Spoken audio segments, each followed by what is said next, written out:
what we are going to talk today is about algorithmic recourse, and in particular, some fundamentals of algorithmic recourse and also some practical points of view. For those that might not be familiar with algorithmic recourse, with the concept, don't worry, I will actually introduce it, but definitely it lies into the context of interpretability, and in particular, how to provide explanations to the individuals that are affected by algorithmic decision-making processes, which may have consequences in their life. And as you can see in this slide, I have some algorithm here making decisions in like pretrial bail or lending approval or hiring processes, which you can imagine already that they are kind of sensitive algorithmic applications for algorithmic decision making.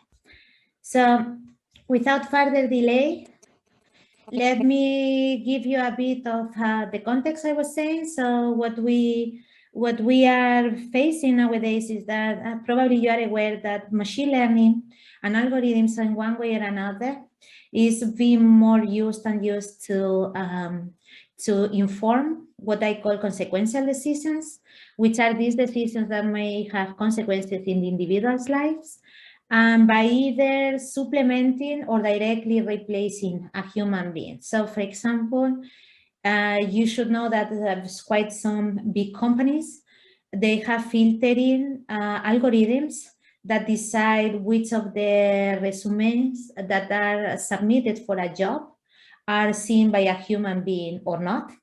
So there are a lot of companies where the pre-filtering, the initial filtering in job application is done by an algorithm, right? So it might be that you submit your job application and that is never seen by anybody beyond the algorithm. Similarly, when you apply for credit, or I don't know how it is in other countries, but at least in Spain, it is quite common that when you enter in your bank, online banking, they tell you today you have a credit of X money under this interest. Or when you go and apply for a loan, actually there is in the background an algorithm that computes some sort of risk for you and decides whether or not you are eligible for a loan or a credit. And in such a case, in case you are under which conditions. Same happens with insurance, car insurance, house insurance, it's quite a few. And maybe in a more extreme case, in the case of, for example, justice systems, it is also well known that, for example, in the US, there has been several tools computing criminal risk automatically for people in order to decide whether or not to approve bail before the final justice process, right? So you can imagine that all these decisions may have some consequences. So what my overall research does, although today I will focus on a very small part of it, is to how to make sure that these algorithms and their outcomes are aligned with human goals and values, right? So that we have in this case, automatic decision-making systems that basically fulfill their task with a good performance, but also are aligned with our values, societal values, and in some cases also with our laws. So for example, you will see only very mildly today that I have also worked quite a lot in fairness, and we will see how actually algorithmic recourse and fairness may relate to each other, and in order to make sure that we fulfill anti-discrimination laws. So in that context, of course, when we talk about human goals, you can think of the different stakeholders that are involved in the development and deployment of an algorithm.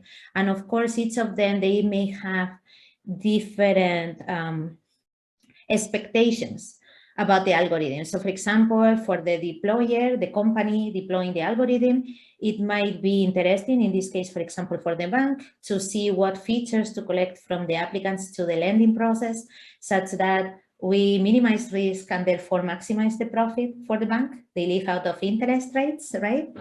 While if you think of the justice system, maybe in terms of interpretability or explanations, they might be more interested in understanding whether such an algorithmic decision-making system fulfills with our existing anti-discrimination laws.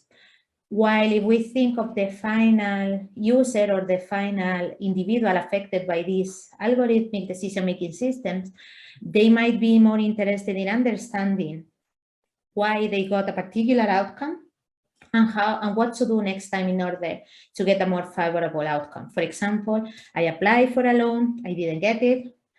What should I change? How can I change my situation so that in the future I can get the loan so that I can finally, for example, get my house, right? So this is mostly where we are going to focus today, in how to understand machine learning and their outcomes. And to start from the very beginning, when I talk about interpretability, there is a lot of definitions out there, and it is kind of a difficult topic to make a decision on how to define interpretability. But here I'm taking the definition by Doshi Belez and Kim, which simply talks about the ability to explain or to present in understandable terms to a human. And here you can see that we are talking about mechanisms, so you need to find the way of explaining, definitions of what it means to have an explanation. We also need to come up with measures of what is understandable for a human being. And finally, when we talk about to a human, of course, it depends, as I saw in my example before, it depends on who is the human receiving this explanation. We might have to provide different explanations because they simply have different goals of interest in the way of their understanding with regards to the algorithm. So this is simply a slide to show you a bit that, unfortunately, interpretability or explainability are kind of difficult and abstract concepts. That one of the difficult parts that we encounter when we talk about machine learning is actually how to measure, how to define them, measure them, and therefore derive mechanisms that can fulfill the goals or the expectations of the different human beings, which I represent before as stakeholders. So in that direction, simply coming back to our example before, interpretability, as I said, means different things for different people. Here, 3 examples that I divide. Usually, I like to divide people with regards to machine learning in terms of stakeholders, because it's kind of easier for me to parse what they might be looking at. But of course, that depends very much on the individual. So that is still and the goal that this individual has in mind when asking for the explanation. So that is something that I will go only a bit today, but this is also an open question in the literature. So as for interpretability, there is, as I said, not a very clear agreement of definitions and therefore of taxonomy, but I will follow a bit this taxonomy that I found in some of the surveys, where basically they define 2 types of interpretability of machine learning methods, one which is more related to transparency and which has to do with the inherent, which is inherent to the model. And basically it should help us to understand how the model or the algorithm or the function that we are actually computing maps in general inputs into outputs, or how the structure of the model is, which information it is using, and how the internal parts of it are. And the other one, which is the main focus of today's talk, is explainability, which usually is more thought as a post hoc explanation of a particular decision or outcome. And basically it is more on finding, not in a global way, but more in a local way, how for a particular input-output of the algorithm, how this relationship is made.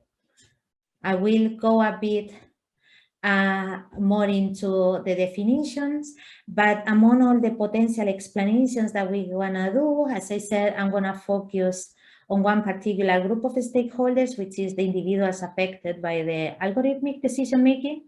So the users or the applicants, that didn't get the loan, and what should they do next time they apply for it.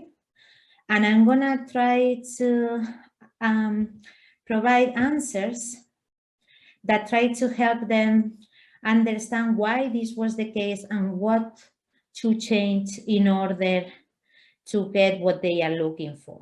So one potential answer for this kind of question that I placed here is you were denied the loan because your salary was 25K. If your salary would have been 30K, you would have been granted the loan.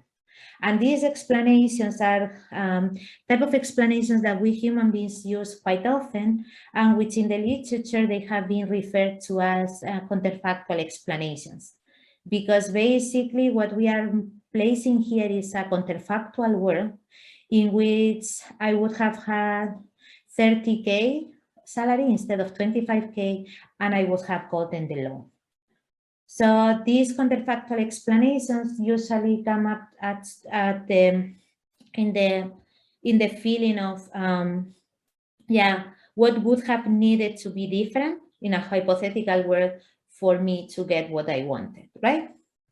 But the topic of the presentation of today, if I manage, is what I call algorithmic recourse, or what has been named in the literature as algorithmic recourse. And among the different definitions, let me take this one, which is we are seeking for the actions or for the systematic process for reversing an unfavorable decision by algorithms and bureaucracies across a range of counterfactual scenarios. So there, among a lot of counterfactual or hypothetical worlds in which I would have gotten the loan, now I want to move away from this retrospective perspective of counterfactual explanations. I would have needed a salary of 30K, and I tried to transform this into actions, active actions for the individual, for myself. In this case, if we use myself as an example, that I will need to play in the future so that next time I apply, I will get the loan. So I'm moving from the retrospective point of view to the active and future point of view, where if you do this, you will get that, which is, as I will show you today, is actually different of saying if you would have been in that particular way, you would have gotten what you wanted. And this is precisely what this talk is going to be about, how different it is to give a counterfactual explanation from algorithmic recourse, and also how they link together, but what are the differences that we need to keep in mind. So looking at the literature, now we start moving into from these high-level definitions to how we have formulated them, right? Because we need to anyways get explanations for algorithms. So let's imagine the very simple scenario where we have a classifier where everybody on one side of the classifier gets the loan, everybody on the other side of the classifier doesn't get the loan. So we have here this applicant, my student Amir calls him Edward. So for the sake of him, I will call him Edward. And Edward didn't get the loan. So a nearest counterfactual explanation, which were initially proposed by Wachter et al. In 2017, what they tried to find is the most similar individual to Edward in terms of the features that represent Edward. So here is only X1 and X2, because remember that an algorithm only sees a set of features about an applicant. That most similar, so minimum distance, that would have gotten a different outcome. So if Edward didn't get the loan, how can I change the feature set of Edward so that he would get the loan with minimum distance? And of course, it depends on how you define the similarity or the similarity metric. You will get one type of explanation or another. And here we might add some additional constraints, which I usually call plausibility constraints, which ensure that basically this individual, this new individual, should be plausible in the real world, right? So if I tell Edward to become, I don't know, to get a salary of, I don't know whether this is even plausible, maybe that is plausible, of 20 million per month, right? Maybe there are some people in the world, I don't think that many. Maybe that is an explanation, but that is not a very useful explanation, right? So because it's not plausible, not something that Edward will relate to. So for example, something that people have considered as plausibility measures is to ensure, for example, that the resulting counterfactual explanation, the new set of features, lie in a region of high density with respect to the data that we have used to train the classifier. So basically, this is how nearest counterfactual explanations or counterfactual explanations, usually people call them counterfactual. I like to put the nearest because any counterfactual explanation would be any point in this side, right? And you just need to find a point or a new set of features that kind of relate to Edward, so they are not that dissimilar to Edward, so that he can sympathize with that person, non-existing person, so that maybe don't get demotivated. This is how they were proposed in the literature to solve. And later on, the problem of these kind of counterfactual explanations is that, for example, without any further constraints, basically the similarity metrics between individuals are often very hard to compare, simply because am I more similar to a colleague of mine that is also a researcher in machine learning, but is a male colleague of mine, or am I more similar to a female researcher in a different field? How do you compare that? Right? So how to account for this similarity between individuals is, first of all, difficult.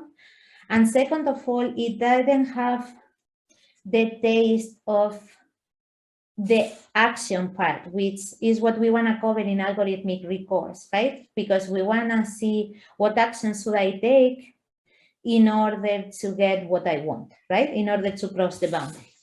So in order to move from this kind of passive counterfactual explanation to more active explanations that kind of guide individuals into the actions to be taken, what Ulstun et al. Proposed was to reformulate this optimization problem here on the top by saying, well, now let me find the delta, the vector delta, at minimum cost,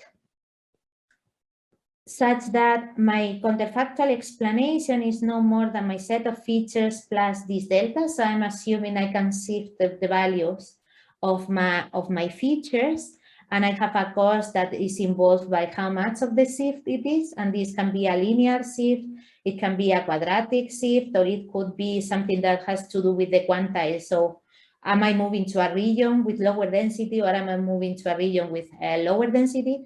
That is up to the design of the individual, such that the resulting new individual after the shift, I apply some forces into my features, will cross the boundary, and on the top of having a plausible resulting individual, what I also want is that these shifts are feasible. For example, they account for actionability of the features. Just to give you an example, these kind of constraints may ask you, for example, to wait until your age is increased, right? So for example, wait 5 more years and then you will get a leadership position. But should I never tell you, you should have been 5 years younger, right? Or become 5 years younger. It could have told you, and counterfactual explanations could have told you, you should have been younger, or you should have been a male candidate rather than a female candidate, that because they are potential counterfactual explanations, maybe not the kind of ones that you would like to hear, and not the kind of ones that we should provide to individual, but that is not a feasible action for an individual. So this is what these kind of feasibility constraints try to keep in mind. But the problem of this kind of reformulation of the problem from counterfactual explanations to algorithmic recourse is that actually they make a very strong assumption, that is what I'm gonna I will question a bit later on, which is that basically actions simply translate into a shift of my features, And I can do this shift of this value shift of my features in a completely independent way, because you can see here that this is a vectorial shift. So basically I can change all my features in an independent way. So that would mean, for example, if X1 would be my salary and X2 would be my savings, that would mean I can change my salary and my savings in a completely independent way, which I would argue it's not directly very direct, because how can I change my savings independently of my income, for example, of my salary? There is no way I can save more money that comes into my account, right? So you can already imagine that I'm gonna move into a direction where this might be challenged. So, but before doing that, simply to show you a bit of the complexity of these two optimization problems that may look simple here. They are not as simple as they look, because basically here we have different similarity of cost functions. These classifiers can be arbitrarily complex machine learning algorithms, right? The set of features doesn't need to be 2, but usually these algorithms use quite a few more features of heterogeneous nature. Different plausibilities and feasibility constraints also add complexity to our constraint optimization problem. So that means that basically there has been a lot of work on proposing solutions, practical solutions for these two problems. And here you have a couple of surveys which you can, if you are interested, you can gossip a bit, where one from our group, one from a different group in the US, where we provide kind of different overviews of what is the scope or the proposal. But all these works and many more that came up in the last couple of years have been focusing on solving these optimization problems, which is still a good challenge, I would say. But what I'm gonna do in this talk is actually arguing that this optimization problem, even it might look sensible and it might look difficult to solve, so that is why it requires so much work, it might not be the right one to solve. So the solutions to this optimization problem might not end up giving individuals for actions that will result on the desired outcome. And this is what I will try to show you with a bit of an example for the time being. So let's imagine that our X1 is the income of Edward, so 75K per year, and X2 is the savings of Edward. So there has been some studies that say in the US that people that are home seekers, they save on average 30% of their income, up to some noise. Of course, every individual being is different. And here the salary of every individual also has something to say on how much you can save, right? So I'm assuming that X1, the salary and the savings are not independent variables, but they are related, and they are related by using a very simple causal model that says that X2 is a child of X1, and follows this structural equation, meaning I save on average 30% of my income, me and the whole population of home seekers. So if you look at it, this reformulation of counterfactual explanations into algorithmic recourse, which is what I call counterfactual explanation-based actions that we're seeking for this delta function, would and in the case of a linear model in terms of the cost of delta, would ask the individual, would ask Edward, sorry, to increase his savings by 5K%, which means a 20% increase in his savings. So on the top of the average 30% or whatever he was saving, he would need to increase by 20%, right? So it would increase this by 30K. And that means, if you think in causal terms, that means that basically this structural equation here that says that usually people save 30% of the income would never apply anymore, because Edward would need to apply an extra force to save a bit more of what he was saving, independently on what is the standard way of saving, right? And that is basically, if you think, for those that are familiar with the causal framework. That means a hard intervention on X2 that basically remove the incoming edge from X1 to X2 and make it independent, and sets X2 a deterministic value, which is 25 plus 5K, right? Because this was a delta function. So the first thing that we observe here is that actually this might not be the optimal in the case of assuming effort, like in terms of percentage of increase. This might not be the optimal solution or action in terms of cost. Because if instead, and assuming that would have been possible, of course, we could have performed an intervention on X1 on the salary by 14%, where 14% is smaller than 20%, right?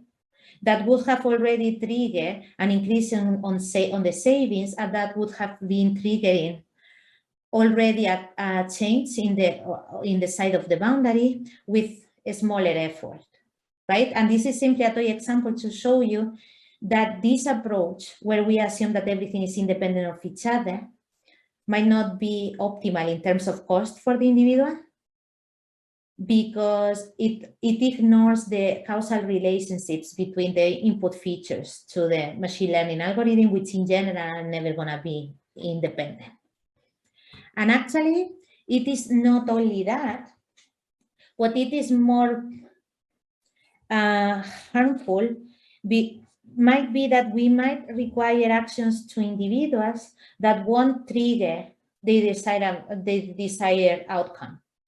Because right now, remember that we are focusing algorithmic recourse into those people that are in a disadvantaged situation, and we are trying to give them actions to go into an advantage or a desirable outcome, right? And now I have said, well, in the very best case scenario, we might be asking them for too much effort compared to the optimal one. But in the worst case scenario, it might be that the actions that come out of this formulation I gave you before end up in actions that actually don't trigger the desirable outcome. So that is what I call useless effort. So they were in a disadvantage, and now we make things even worse for these people. And this is simply because, up to some extent, the formulation of the algorithmic recourse in the past literature was assuming that the features entered in the classifier were independent of each other, and I could manipulate them independently without any effort, while in reality, usually these features are related with each other, and here I'm using the causal view to show how they are related to each other. So what actually we show is that in order to be able to recommend an individual with a set of actions to change an unfavorable decision, we actually need to account for these causal relationships when computing the actions for recourse.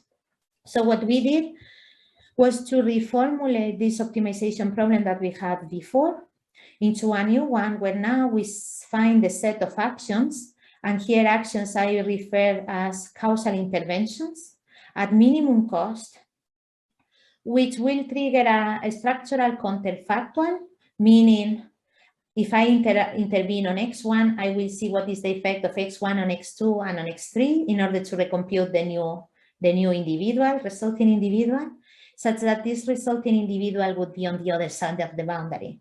And of course, you can still keep your plausibility and feasibility constraints, but simply you really need to do this computation in blue, which basically means trying to see the causal effects of an action on all the features. And for that, you are in general, gonna need these structural equations that tell you how these effects, downstream effects of actions, apply into all the features.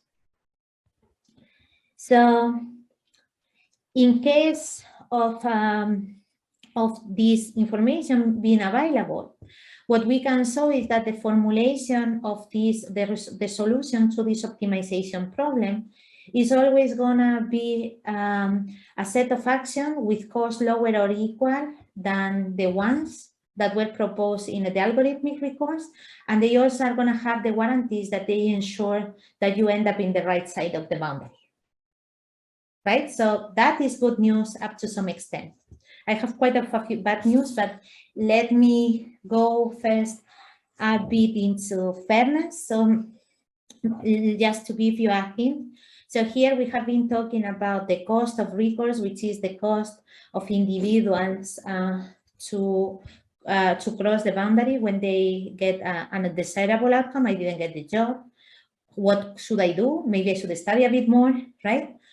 And that is a concept that, in terms of effort, that has also been extrapolated to fairness of algorithmic recourse, because usually when you have an algorithmic or in general a decision-making process, and if you want equality of opportunity, if systematically one group of the population, for example, females, need to invest much more effort than males in order to get to a position, for example, to a leadership position, that can be perceived as a way of discrimination.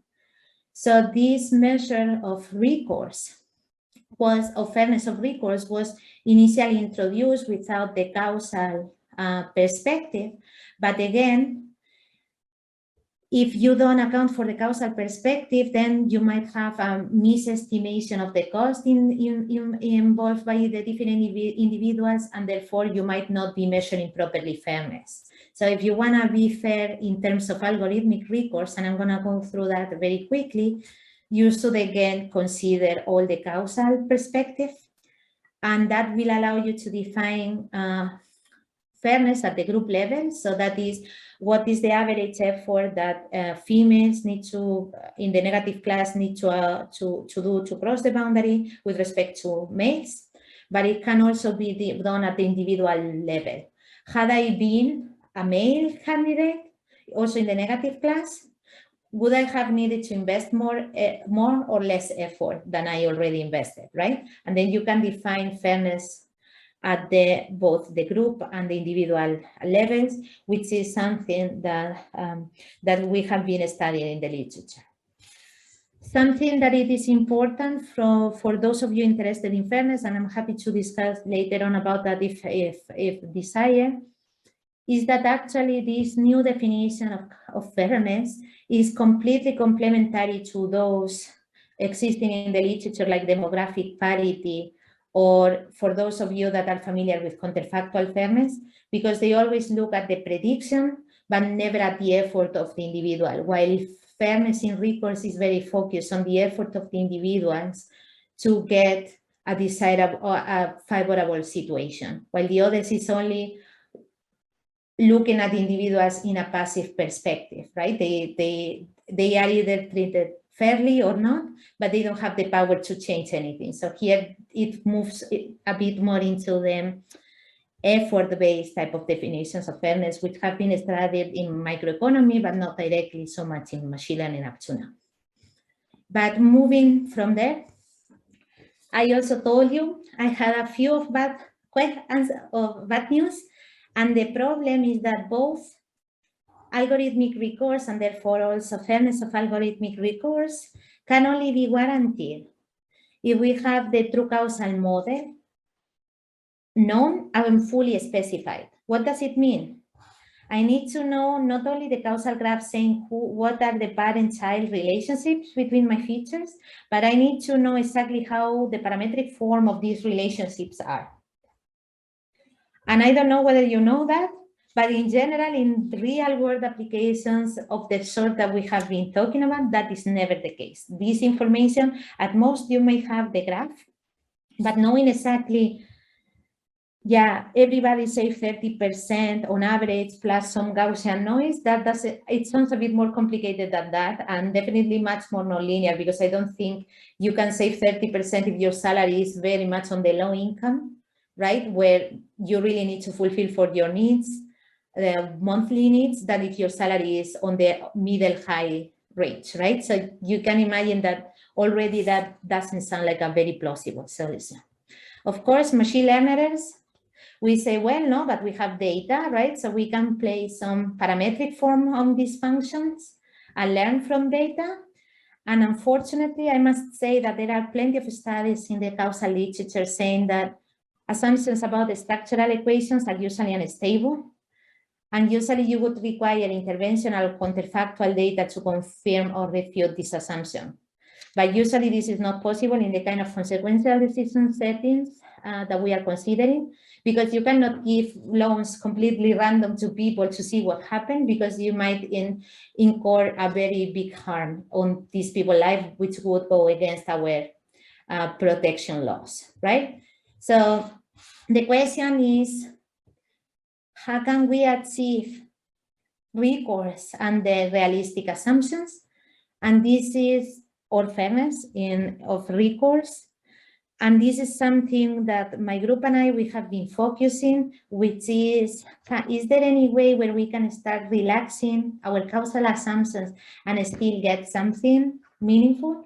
So of course, the first thing that we did was to remove our assumptions on the structural equations and assume that I can have an intuition of or full knowledge on, yeah, my salary affects my income and so on and so forth, but know exactly the parametric form.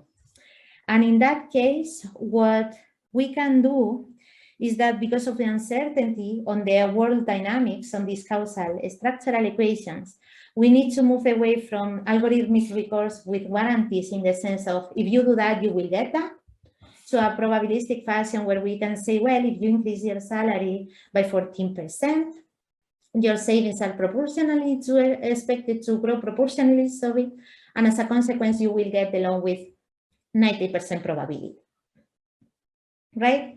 And what these probabilities are, that will depend on your level of uncertainty. So how do we get rid of these assumptions?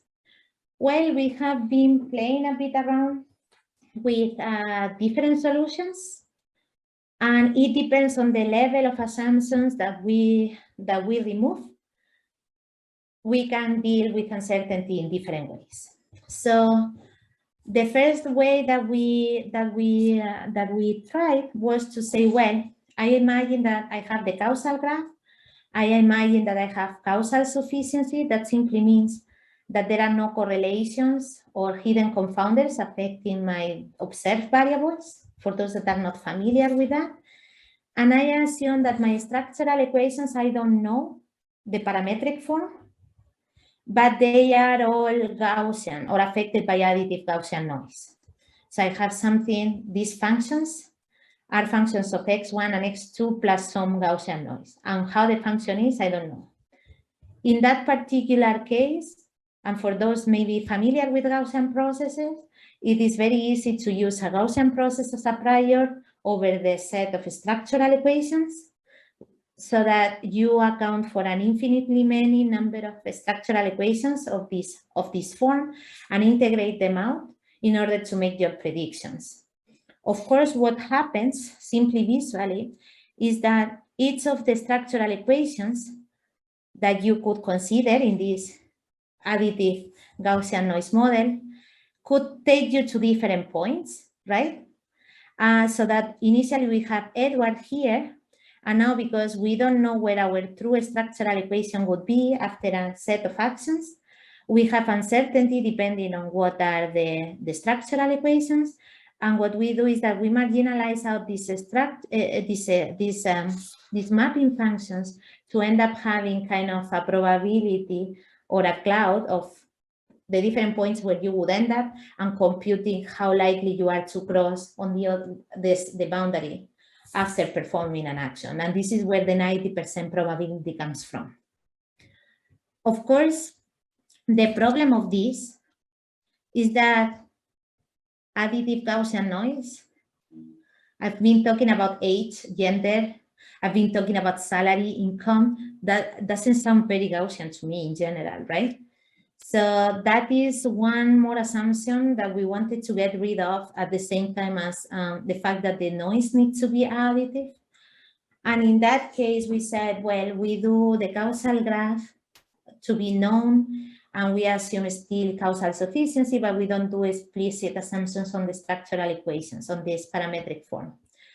And in that particular case, the solution that we found in our NeurIPS paper of 2020 was actually to use a set of conditional Bayesian autoencoders But the price that we were paying for that is that now, instead of having explanations for Edward itself, we would need to move to what we call a subpopulation-based recourse, where actually we would look at how likely is that if Edward or people similar to Edward, similar in the sense of sharing a set of features, perform an action, how likely they are to cross the boundary.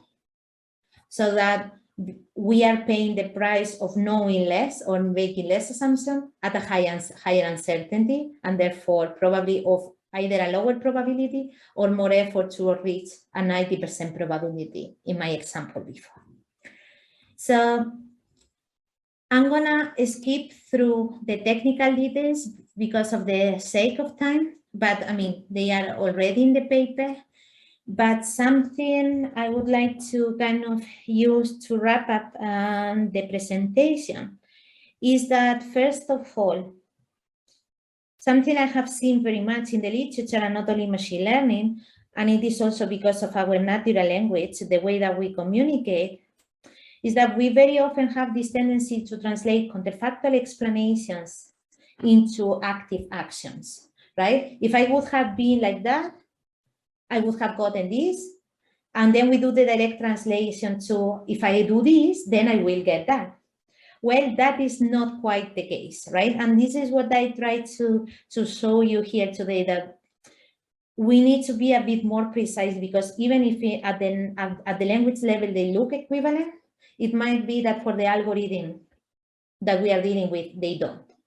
And how we managed to overcome or to formalize this problem was by using causal reasoning. That doesn't need to be the only way, but this is the way in which we found the way of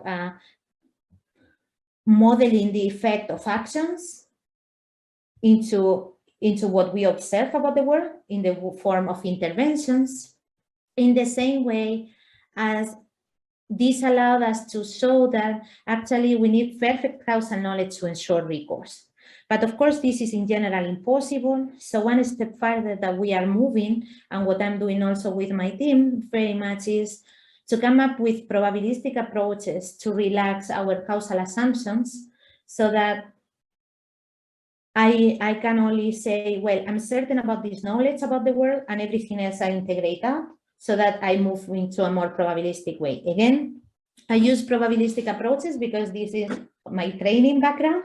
I'm not saying it's the only one, but definitely whenever we do any new machine learning model or explanations for it or fairness for them or any kind of application for it, it is very important to be very aware of your assumptions, which ones you think you fulfill, and for those that you don't, find ways of accounting for the uncertainty on these assumptions, right? And some open questions. Well, we have talked about some practical approaches, but I have still assumed that I didn't have confounders, which in general is not realistic. I assume the knowledge on the causal graph. These are still open questions that are there. Also trigger the question on how to bring algorithmic recourse into practice. Is it really probabilistic recourse a practical solution? So would be this probabilistic fashion, if you do this with whatever probability you will get done, is enough? Is that what society demands of these kind of explanations? Is that something that we need to legislate? All that questions are still open. But at the end of the day, what we need to wonder is, before we enter in technical solutionism, we always need to wonder, with regards at least to explanations, what are the individuals looking for of these explanations, and have this constant communication of what is technically possible versus what their needs are, and trying to find a middle point. So if there is a message that I hope you guys take today, is that at the moment you bring machine learning or any algorithm to society or to individuals, don't forget about the other side. Not because something sounds very fancy technically means that this is the right solution. And I show you like a bunch of papers that have been proposing solutions, but try to question one step beyond on whether this is what we are really needing. And with that, I'm I'm done, and I'm happy to take questions. I'm sorry, I think I'm 5 minutes late.